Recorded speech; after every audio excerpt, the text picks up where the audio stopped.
जी sir, कई नबीरा पकड़ाया શું હકીકત?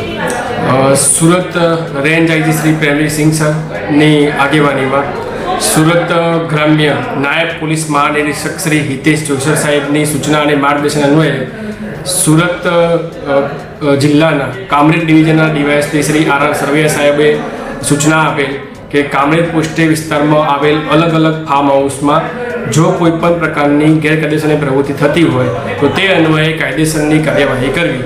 જે અન્વયે કામરેજ પોલીસ સ્ટેશનની અલગ અલગ 3 ટીમો કાલે પેટ્રોલિંગમાં હતી।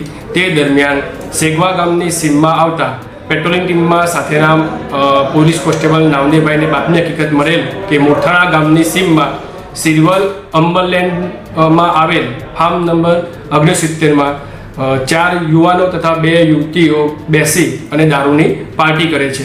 જે બાતમી હકીકતના આધારે સદર ફાર્મ ઉપર જઈ રેડ કરતા સદર જગ્યાએથી 4 પુરુષ ઈસમો તથા 2 યુવતીઓ દારૂ પીધેલી હાલતમાં મળી આવેલ તથા તેમની પાસેથી પાણીની બોટલ, 2 વોડકાની ખાલી બોટલ તથા એક વોડકાની બોટલમાં 300 ml જેવો વિદેશી દારૂ મળી આવેલ। જે બાબતે સદર યુવાનો તથા યુવતીઓ પાસે દારૂ પીવા અંગેની કોઈપણ પ્રકારની પાસ પરમિટ હોય તો રજૂ કરવા જણાવતા સદર ઈસમોએ પોતાની પાસે કોઈપણ પ્રકારની પાસ પરમિટ ન હોવાનું જણાવેલ। જે અંગે કામરેજ પોલીસ સ્ટેશન ખાતે પ્રોહિબિશન એક્ટ હેઠળ ગુનો દાખલ કરી સદર તમામ ઈસમોનું મેડિકલ કરાવી આગળની તપાસ પીએસઆઈ શ્રી ચાવડા સાહેબને સોંપેલ છે।